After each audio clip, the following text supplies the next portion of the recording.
Good evening, everyone. It's almost day 3 at reInvent 2024. We're halfway through reInvent. Thank you for taking the time out this afternoon to attend our session on building a global SaaS platform from scratch featuring Werfen.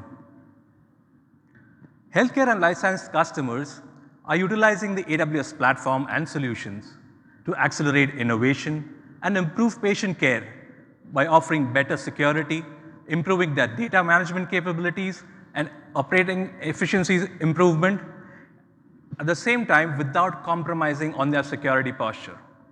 And cloud-based SaaS is allowing our customers to shift to a service-oriented model, thereby enhancing their competitiveness in the digital healthcare landscape.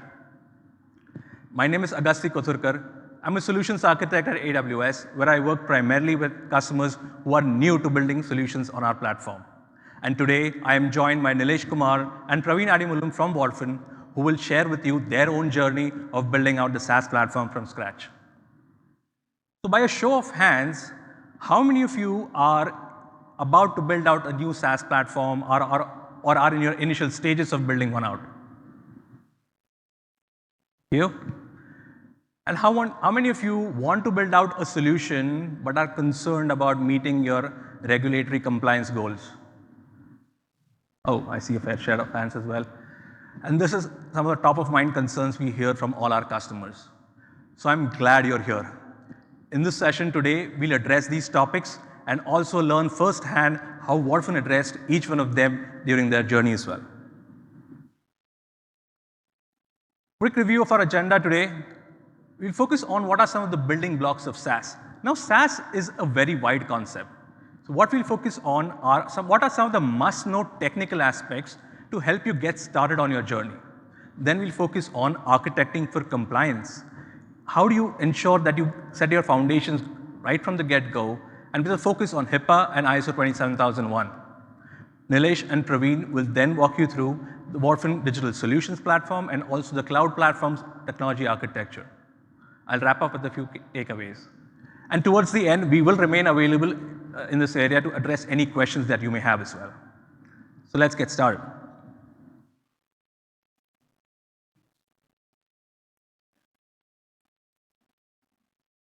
So what exactly we mean by SaaS, or software as a service? Now, SaaS is a cloud-based software distribution model that allows users to access applications over the internet, typically using a web browser. This allows customers to focus on the end value result without focusing on building out the infrastructure that is required, because all that is taken care of by the SaaS provider. The term tenant in this context means the customer that is using the SaaS application. Now, I'm sure all of us in this room have used SaaS in some form or the other, be it email, collaboration tools, customer relationship management software, file sharing software. It's all SaaS for you. Now, there's no one pathway to build a SaaS application. Some customers have existing enterprise applications that they move to a SaaS platform. Some others get the opportunity to build out something from scratch. And there are other business influences, for example, data residency needs, compliance requirements, time to market, etc. And given that, you'll appreciate there is no one-size-fits-all model to building SaaS. But that being said, whenever you're building out a SaaS platform from scratch, there are a few key considerations that you need to think through and design for. While these are not fully exhaustive, they are broadly applicable to a wide variety of use cases. So let's start with the management aspect. How do you manage and operate your SaaS platform? I would say first thing, start with building out and capturing the metrics and analytics that are both tenant aware and application tier aware. Once you start capturing these metrics, it'll give you insight into how your application is behaving in your production environment and can inform your scaling decisions. When it comes to billing, we've seen many of our customers utilize models such as usage-based billing, consumption-based billing, subscription, and of late I've also seen feature-based billing as well. And as the platform usage grows, you want to provision for user growth, provision the additional resources, and also manage tenant authorization and authentication. Coming to this actual SaaS application, you want to focus on how you are going to isolate one tenant from the other. How are the data workloads going to be partitioned? And finally, how are you going to ensure that your end customer is being routed to the tenant that they signed up for? Tenancy is another key area when it comes to SaaS. Whenever you're onboarding your applications, where are the users going to be stored? How are their identities going to be mapped to the specific tenant? And how is the platform going to render the tier of service that they signed up for? So these are some of the high-level things as a SaaS architect you need to think through and design for. And I would highly recommend working closely with your business partners so that you can then finalize your technical design. Because at the end of the day, the final technology design could be influenced heavily by business factors. For example, is this an existing application that we are migrating along with its users or a brand new application? What is the speed to market? Are there any other compliance or data residency needs? Right? So I would highly encourage you to work closely with your business partners to design this. Whenever you're thinking about SaaS, it is helpful to have a mental model and break it up into two parts, the control plane and the application plane. The control plane is where all the shared services and the functionality required for your platform to operate reside. And these could include metrics, billing, analytics, etc. And all these help operate the application plane. Now, keeping the SaaS plane separate helps you operate it as a separate service of its own in a standalone fashion. The application plane is where the core functionality of your application resides. That is where the microservices are deployed. That is where the data partitioning is utilized, tenant isolation, and all the best practices that are followed. And I'll cover these patterns shortly. But that's where the core functionality resides. It is also essential to set up connectivity between your application plane and the control plane. Now, the application plane will scale as the usage grows. But for that to happen, it must emit telemetry back to the control plane that helps manage and scale. So it is essential to capture the utilization metrics, the tenant utilization, tenant activity, and the application plane should surface all of it back to the control plane to allow for effective management. Now, another advantage of separating the control plane and the application plane is it gives you the flexibility to use independent technology stacks for each of these planes. I've seen some of our customers use serverless technologies for their control plane, and for the application plane focus on containers or even virtual machine-based solutions. So you can optimize the technology usage based on the patterns and the usage for each one of them. And if you're getting started with building out SaaS platforms from scratch, I would highly encourage you to start with the control plane first, and then add features to the application plane along with your application or MVPs as you roll it out.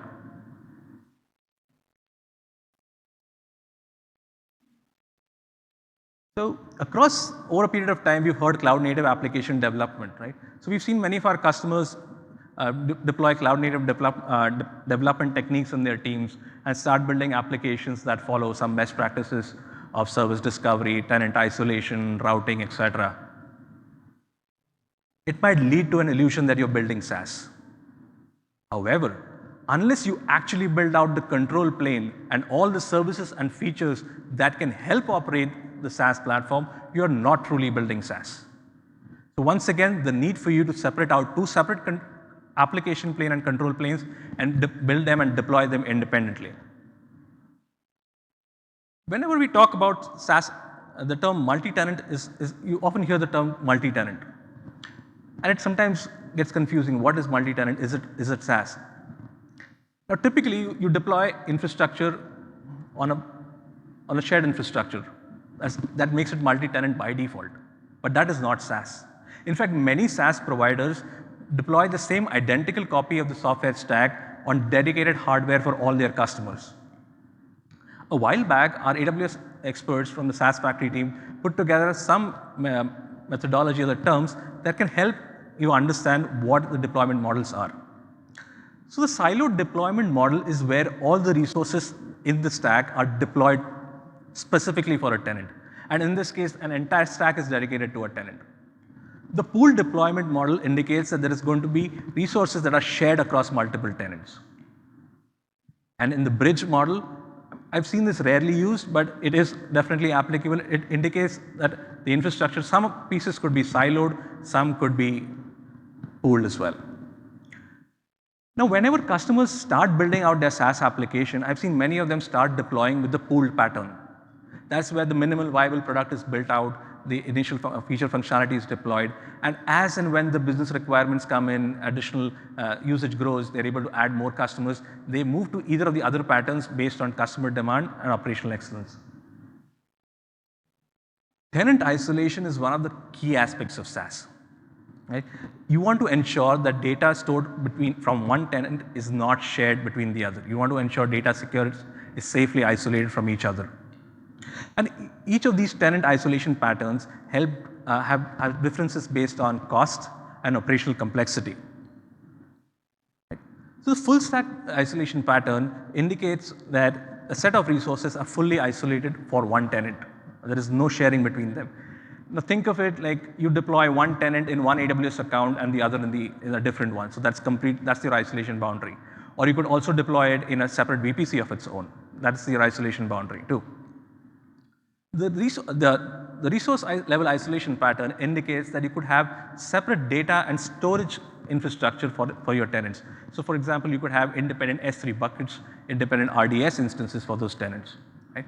And the item level isolation is where all the resources belonging to multiple tenants are stored in the same data and storage system. Now in this case, you could drive isolation by using separate tenant IDs, row level encryption, or encrypting the data in each row using specific tenant-specific encryption keys as well. So again, when you start building out your SaaS application, the infrastructure and architecture should be flexible enough to allow you to port between each of these patterns based on utilization, usage, business needs, and growth that you see in the business. Tiering is another important aspect that differentiates SaaS from the rest of the applications that you deploy. Right? So SaaS providers use a combination of deployment strategies and tenant isolation patterns to offer different tiers of their application to their end customers. And these tiers are differentiated between differences in their data isolation pattern, the service level uptime, and in terms of features as well.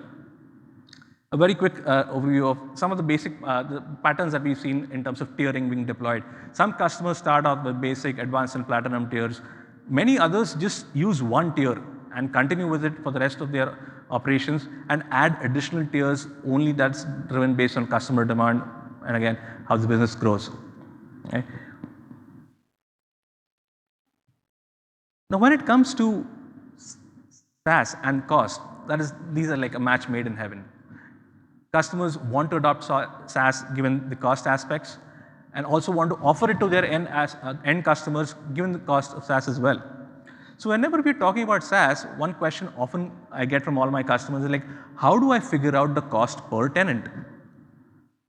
Now the business might not necessarily be interested in a cost per tenant metric, but it is essential for you to capture that metric because that will give you an idea of how your platform is expanding and you can set your pricing, your packaging tiers based on that. We saw the different isolation models. So a SaaS platform incurs cost because of running the shared services and also the applications that run on top of it. Now, in a siloed pattern, the cost per environment is pretty easy to figure out because you have a dedicated infrastructure. You can utilize the best practices of cost allocation tags and then activate the tagging strategies, etc. And then within the cost and usage report, you can figure out, okay, this tenant is costing me this much to use. When it comes to the pooled model, that's where the complexity comes in. So what the thought process up here I would recommend is instrument your SaaS application to first derive the compute usage. Then check the average utilization of the storage services, for example, S3, RDS, where how much each tenant is consuming. And based on that, build up a general model of what is the utilization per tenant. Use that model and then compare it with your cost and usage report and then figure out like, okay, this is an approximate cost of a tenant operating in a pooled model. Now, I want to highlight the approximate cost. Here, you want to get as close as possible to the cost per tenant and not perfect accounting. Okay?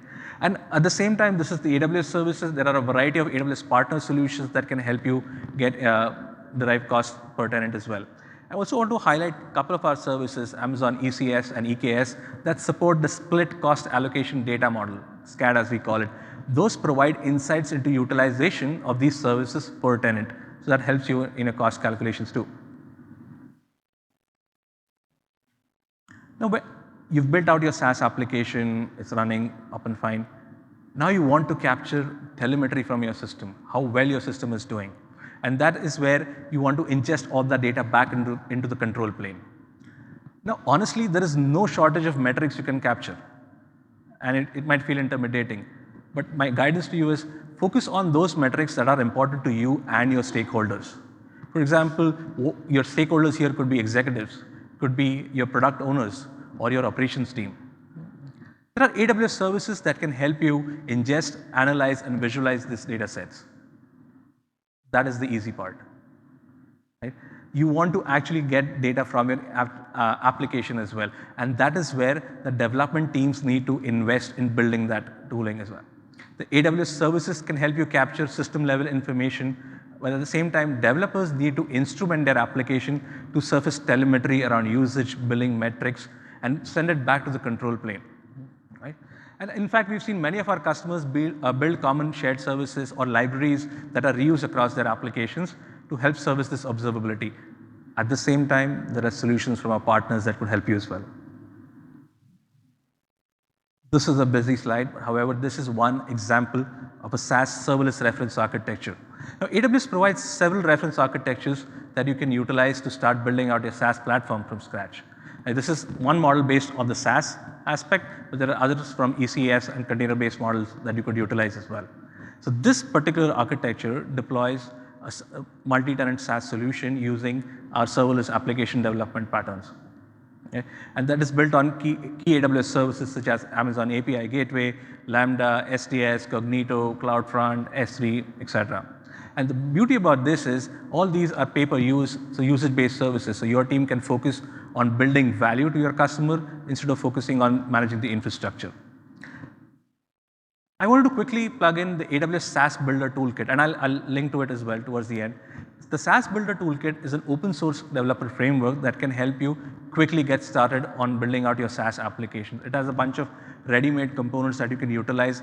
It actually reduces the boilerplate code that you need to build out to create your SaaS application is ready to use. And definitely, as I mentioned, I'll link to it as well.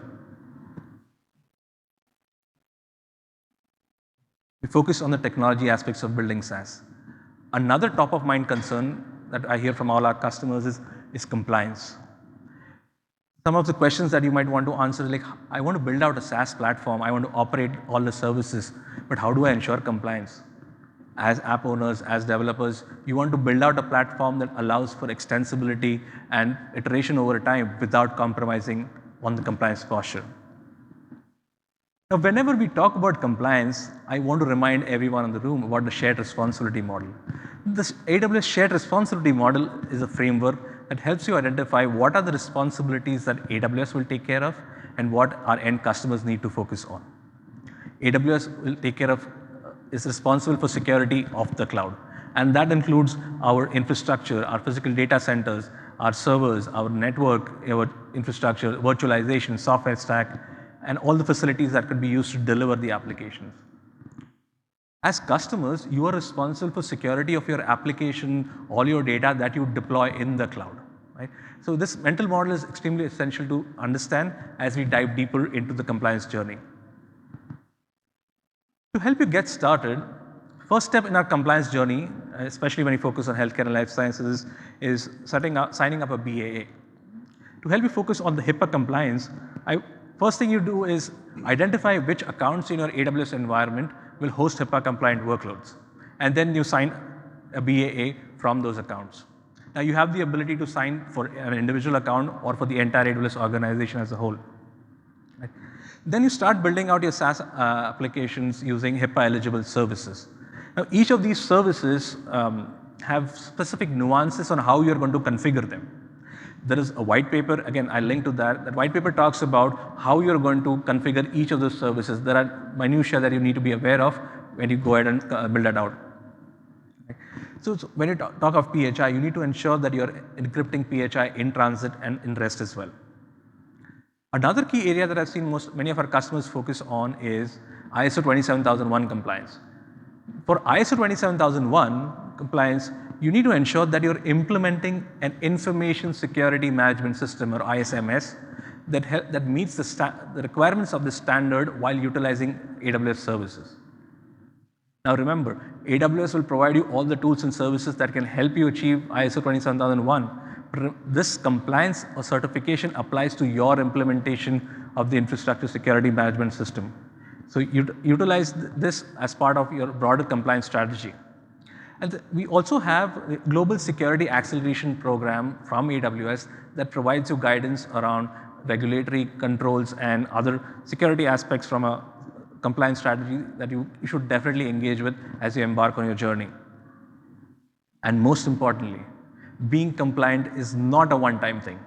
You need to ensure constant compliance by continuously scanning your environment and remediating any findings from the environment too. A quick plug-in for these two terms, it can sometimes cause some confusion. HIPAA eligible does not mean HIPAA compliant. Now, when you talk about being HIPAA eligible, it refers to a product or service that can fulfill all the needs of HIPAA compliance. It has the bells and whistles or other controls that can help you configure the HIPAA compliance, and it's designed with HIPAA in mind. HIPAA compliant refers to a service or a product or an organization that fulfills all the requirements of HIPAA compliance, has all the necessary controls in place to safeguard PHI and actively monitors the environment and remediates findings as well. Now, being HIPAA compliant is an ongoing process that requires continuous effort and vigilance. Use it as part of a broader strategy to drive compliance through implementing risk management processes, education, and tooling within the organization too. So you've heard of multiple AWS services, and you might wonder now which one of these will actually help me get started on my compliance posture, right? And this is a concern that many of our customers have as well. So that is where I want to present the 3 lines model. Right? The 3 lines model is a standard prepared by the Institute of Internal Auditors that can help you drive in compliance across your organization. Now, this model describes 3 lines of defense. And the first line of defense is where you define and manage the risk.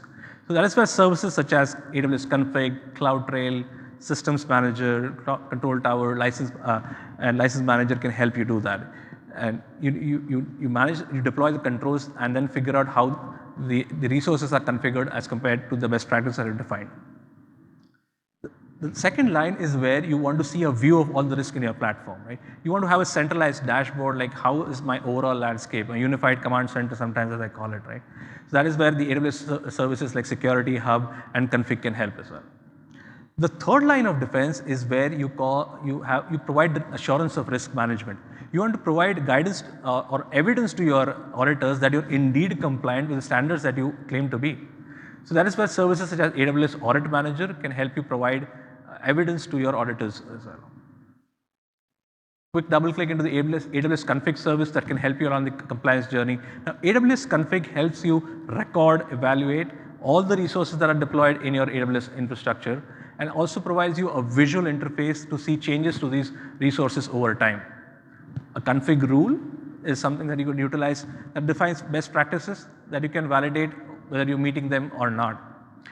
And a conformance pack is a collection of config rules that you can deploy across your entire organization and have them continuously validate the posture that you intended to be compliant with. Config aggregators help you ingest data from multiple regions and then get an overall sense of how your visibility metrics are. Just want to double click further on this, the HIPAA compliance pack. To help you get started on your HIPAA compliance journey or get a head start up here, AWS provides an out-of-the-box HIPAA config conformance pack. Now what it does is a set of rules that are deployed in the account that continuously scan the environment with regards to the controls from HIPAA. And it gives you like, these resources are compliant, these are not, and it also gives you reasons why not. Right? So you should deploy this as part of your overall assessment strategy as well. For the ISO 27001 compliance standard, you should utilize the service offered by AWS Audit Manager. So this has a native integration that can help you create assessment, generate evidence, and generate the reports that you can share with your auditors. It evaluates config rules in the background, and that is evidence you can present to your auditors as well. Okay. You've heard all SaaS good aspects, all the services. Now you might just be wondering, okay, how do I set up my foundational environment and get going? And that is where I would refer you to the Landing Zone Accelerator, or LZA as we call it. The AWS Landing Zone Accelerator is a comprehensive solution that can help you set up a multi-account environment that is compliant with global compliance standards across the globe. It is built on top of the AWS Control Tower, and it has features like it is built using the AWS CDK, so you have infrastructure as code right out of the bat. Then you can have deployment of 35 plus services. Multiple compliance standards can be deployed using simplified configuration files. All you have to do is configure those files and start your journey up there. And it is meant to be deployed, ready to deploy in your own account so you can get started, right?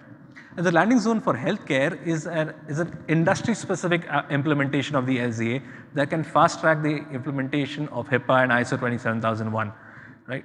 And the landing zone is available on GitHub for you. Take a look at it, subscribe to the project, and as and when newer releases are deployed, I would ask you to deploy it in your environment as well. So far in this journey, you've heard all the technology aspects. However, technology is just one part of being successful in SaaS. Successfully adopting SaaS requires you to adopt your organization's operating model and operating culture to utilize the full benefit of SaaS. To walk you through how Werfen went through this transformation, I'll invite on stage Nilesh Kumar to give you a ringside view of the journey. Over to you, Nilesh. Thank you, Agasti.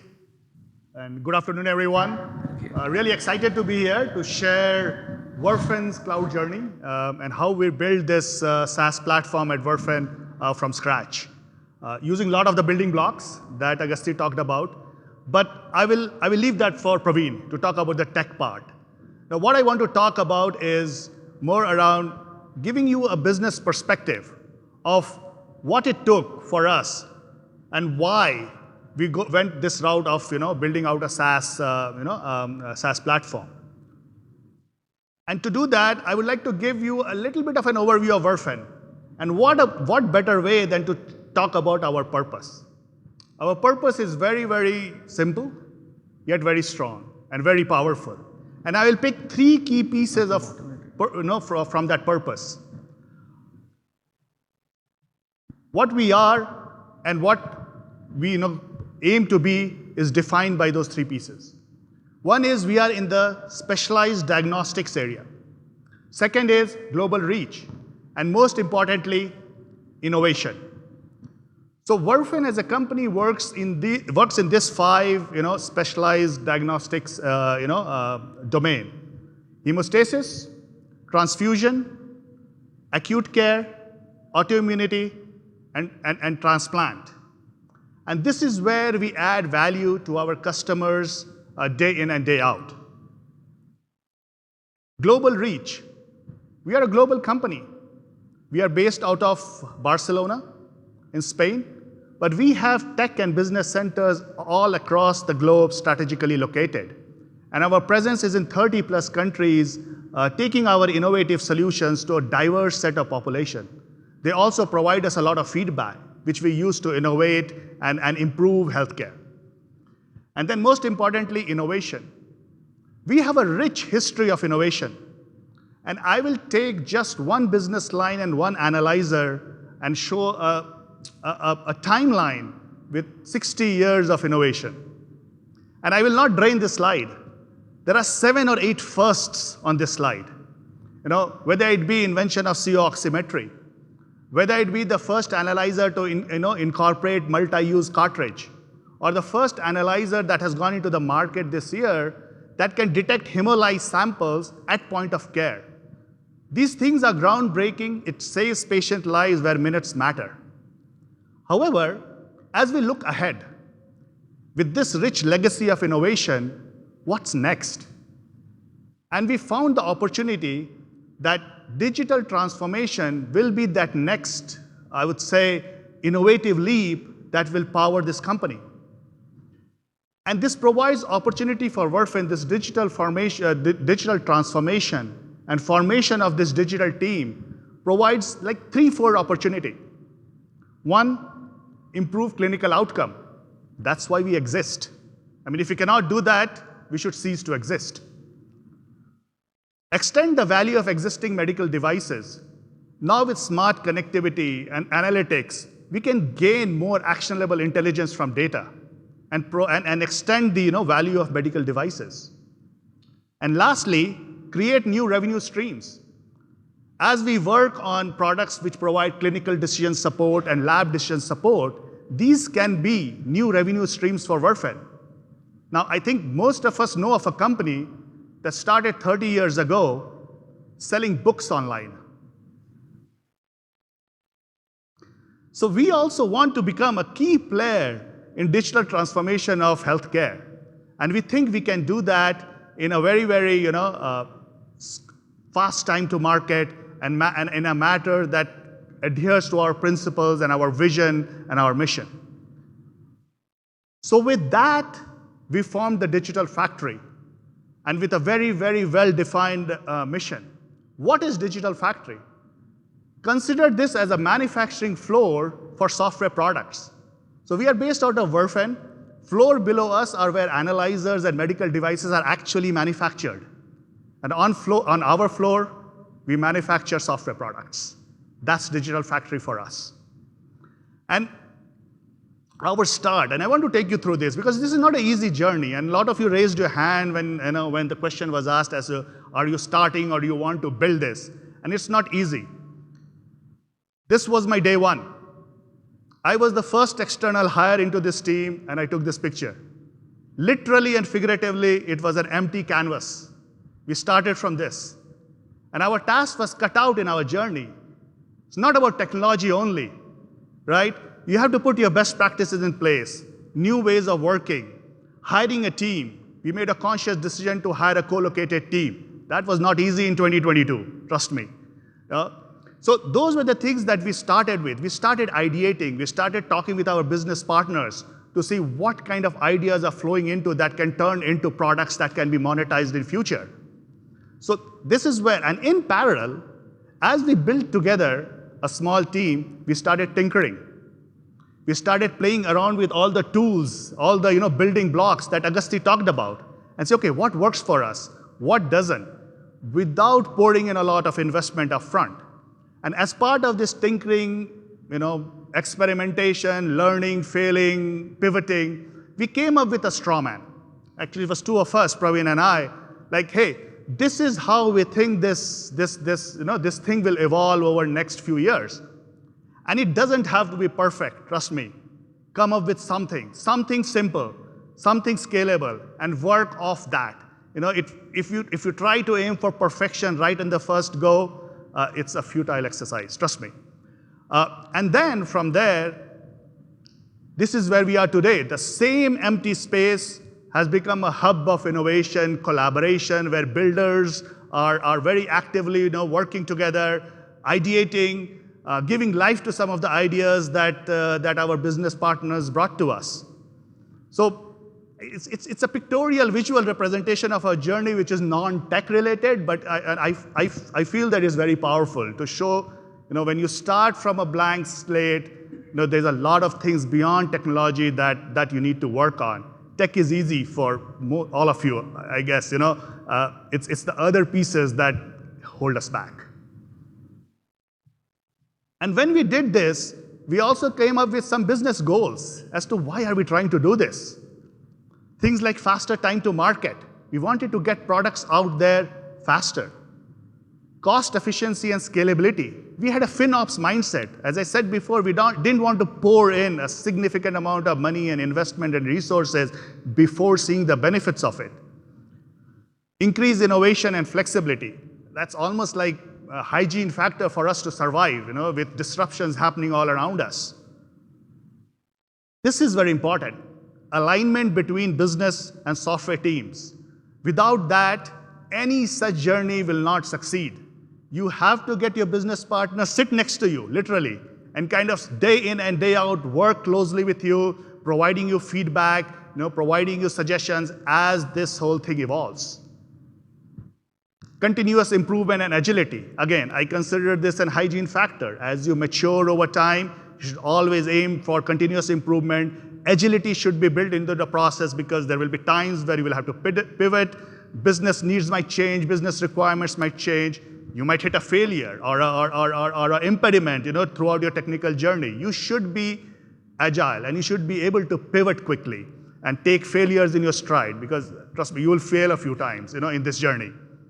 And then finally, talent. It's very important. We have to make sure that you build a culture where you can retain and attract and retain talent and take this journey forward. So from there, I would like to pivot to what I talked about as a straw man. So we came up with this business architecture vision, and I will take you top down, or outside in, with whatever is the terminology, where our business partners, let's say I talked about 5 business units, they came up with 5 product ideas. We went through a pressure testing phase, evaluated them, said, oh wow, these are great ideas. These are all monetizable. These serve or help solve a customer pain point and has some very well-defined business needs. We have 5 SaaS products at our hand that we might have to build. How do you go about that, right? So first, what we did first was started looking at common business services and trying to extract that out, or and abstract that out from these products. So start looking at, hey, do these products need to talk to our lab information system? Yes, then why do we want to do it 5 different ways? Let's extract it out as a service. Is there patient management involved? Is there order management is something that we can extract out? Is quality control something that we can abstract out from these products? So again, this is an illustrative list. It's not an exhaustive list, but these were the kind of questions we started asking upfront and see what are the things that we can abstract out and then kind of build it once and reuse it across all those five products. We also realized there are a set of technical services that needs to be abstracted out. Agusti talked about control plane. This was literally our control plane, where we looked at, hey, we want to do tenant management. All those 5 applications will have to do tenant management, identity management, data management, observability, which Agusti touched upon. These are the things, application management, how do you do licensing, billing management? Why do I need to have these 5 different products do it in their own way? Why can't I abstract those out? And this was the genesis of Werfen Cloud Platform. All of these technical services that will build it once, and then it can be reused by all of these products that we are building. Analytics, we are on the journey on doing that. So this formed almost like our control plane or the Werfen, the cloud platform on which all of these go-to-market products can reside. And finally, the infrastructure piece. Agusti again talked about landing zone and control tower and so on. So we heavily leveraged the building blocks, you call them Lego pieces, from AWS, arsenal or toolbox of services to build out this infrastructure piece, which was scalable, secure, reliable, resilient, and all those good, non-functional stuff, right? So that is how we took a top-down approach, starting with what are we building? What are the customer pain points that we are trying to solve for? And then go down to the tech level and see, okay, what do we need to solve those pain points? Make sense? So from now, once I've done this, now I will hand it over to Praveen to take us bottoms up and see, okay, from a tech perspective, how did we leverage some of these building blocks, and from when it came to infrastructure, a platform, and build this out, and what were our key learnings, and what we can share it with you in terms of where we failed, where we succeeded, and what you all should be looking out for as you go on this journey. So here you go, Praveen. Thanks, Nilesh. Okay. All right. Off the bat, I'm going to ask you guys, let me count how many times I'm going to use data privacy and security, because I want to prove my critics wrong. I know when you're dealing with healthcare, absolute data privacy and security are absolutely non-negotiable.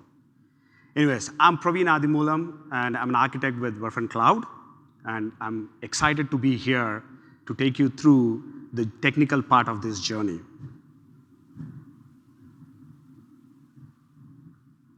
All right. When we began this journey, we started as a small, tightly knit team. You saw the pictures from Nilesh.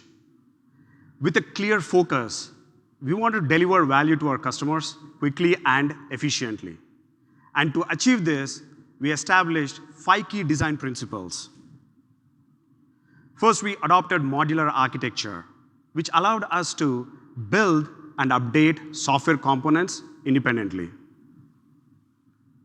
Next, we embraced multi-tenant model to ensure we support multiple customers on a shared infrastructure while keeping their data secure and isolated. We leverage AWS managed services, which helped us reduce the operational burden on our teams. And with cost efficiency, we designed our architecture to scale dynamically with demand. And finally, our iterative approach, we wanted to respond quickly to our customer feedback and adapt to the changing requirements so we could build our software in small increments and deliver. This is a quite busy slide, but it represents a critical component of our solution. I'm not going to go through every service or data flow in this diagram, but would like to mention that this is, like I said, it's a very critical component, and I would like you to take away a couple of key points which I'll talk through in this slide. And also, there is a reason why we choose this architecture. First, security and compliance. When dealing with sensitive PHI data, data privacy and security, I'm being conscious now, right? Data privacy and security are critical. And we wanted to make sure that our architecture ensures both this data privacy and security. Another reason was around scalability and flexibility of our architecture. Our medical devices generate large volumes of data, and we wanted to make sure our architecture scales seamlessly as the data grows and diversifies. Now, talking about the architecture, what you see on the left side is a typical customer for us. It could be a hospital, a clinic, or a lab that could be running their workloads in their on-prem data centers. I mean, there are a few customers who run in AWS private cloud. For most often, we saw these medical devices running behind a firewall with no direct internet connectivity. It might sound familiar to you guys. And one of the initial challenges we had was, how do we connect these devices to the cloud? So we leveraged AWS IoT Greengrass and set it up as our gateway, which helped us connect these devices to the cloud without direct internet exposure. That was super critical. And then it's where in the Greengrass, you could also de-identify the data if needed. And then once the data moves to the cloud, it traverses through multiple different services. And those are the services that we use based on the data type, the data processing requirements, and the data storage. For instance, we use IoT Core, which seamlessly connects to IoT Greengrass to manage telemetry data, as well as also device management. I mean, this architecture was purpose-built to balance scalability, security, and performance while meeting the demands of both our devices and customers.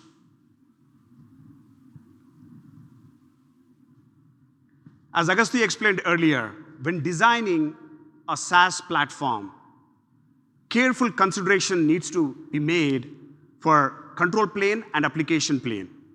What you're seeing on the screen here is or representation of control plane. This is our Werfen Cloud application architecture. On the top, what you see is a typical single-page application architecture.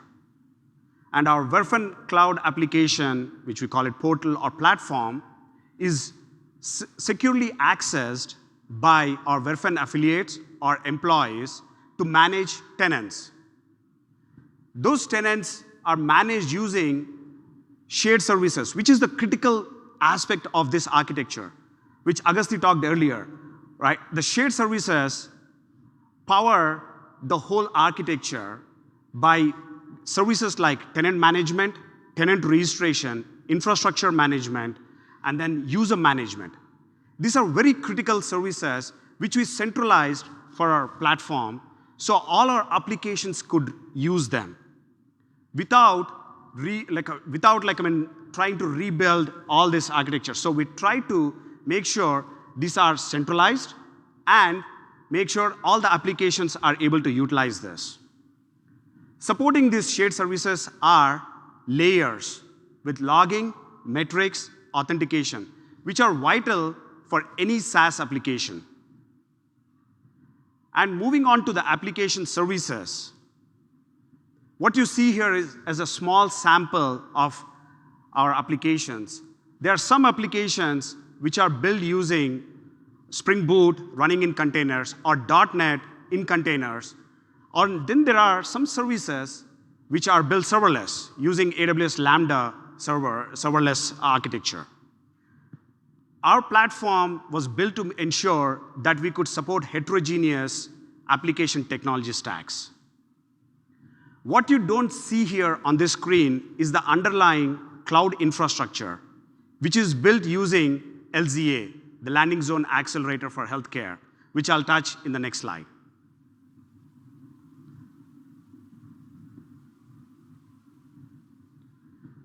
When we started to think about compliance,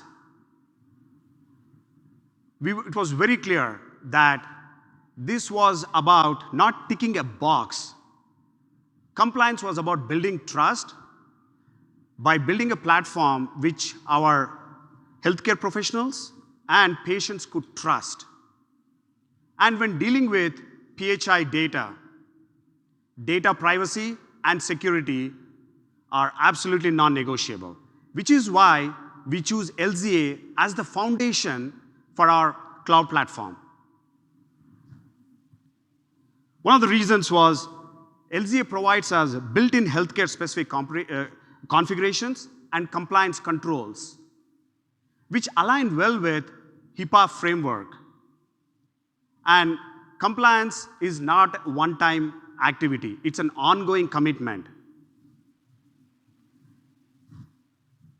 LZA also incorporates AWS best practices for data privacy and security, which was also critical for us, and where we utilized it for our foundation, or laying the foundation for our platform. Another reason we choose LZA was its support of multiple compliance, like frameworks like ISO 27001, GDPR.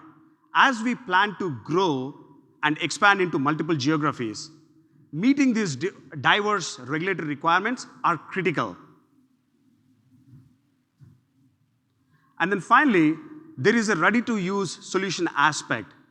LZA accelerated our journey by bringing together more than 35 AWS services in a no-code pre-configured solution. All right, so that was all about how we build out and what we used. Now, with lessons learned. As with any journey, building a SaaS platform has its share of challenges and lessons learned. I would like to share a few of those.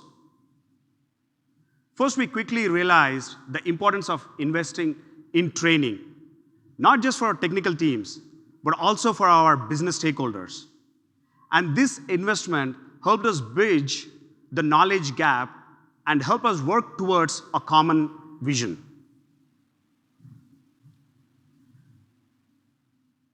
To accelerate our SaaS build-out, we leveraged AWS ProServe and engaged with AWS SaaS Factory.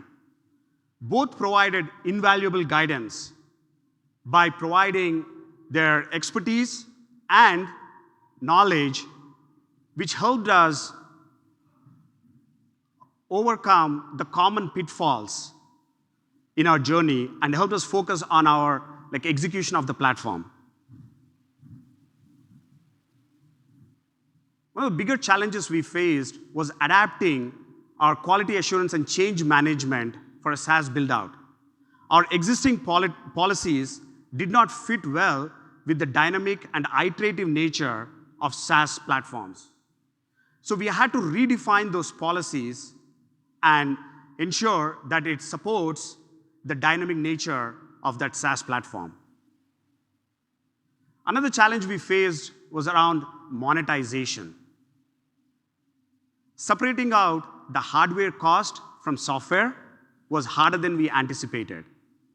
By working with our business partners, we established a go-to-market strategy which aligns with SaaS-first principles. Then to meet compliance and regulations, we had to establish software as medical device regulatory strategy as well.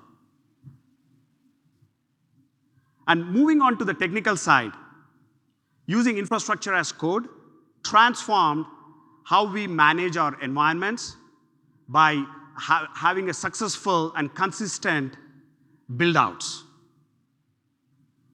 As I mentioned earlier, using AWS IoT Greengrass, we were able to set it up as an edge gateway and connect to AWS cloud, and that helped us connect our medical devices from an on-prem to the cloud, while navigating the nuances of hybrid cloud solutions. Also, adjustments for delivering serverless architecture was also a major adjustment on our teams. And then using AWS managed services, which reduced further complexities so that our teams could focus on delivering features rather than managing infrastructure. And finally, by having a FinOps mindset, we managed our cost efficiently.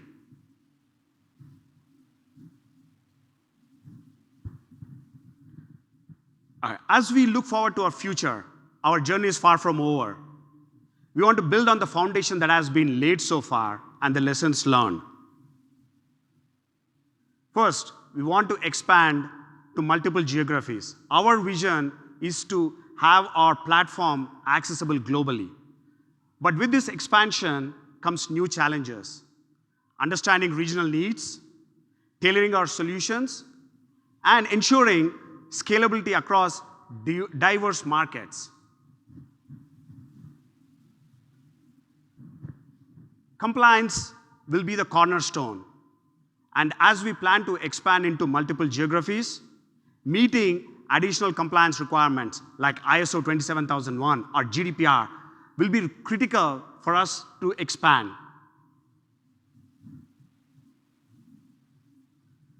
Data residency requirements are another focus. Many countries now mandate that the data reside within the boundaries, especially in healthcare. And we are exploring solutions for deploying into multiple AWS regions, as well as also making sure these solutions can keep maintaining our integrity and security of the platform. And finally, analytics will take the center stage. The data collected on this platform isn't just numbers. It's an opportunity for us to drive operational efficiencies, deliver meaningful insights, and better the patient care, right? So as we move forward, we are excited to collaborate, learn, and deliver solutions that truly make a difference. Thank you.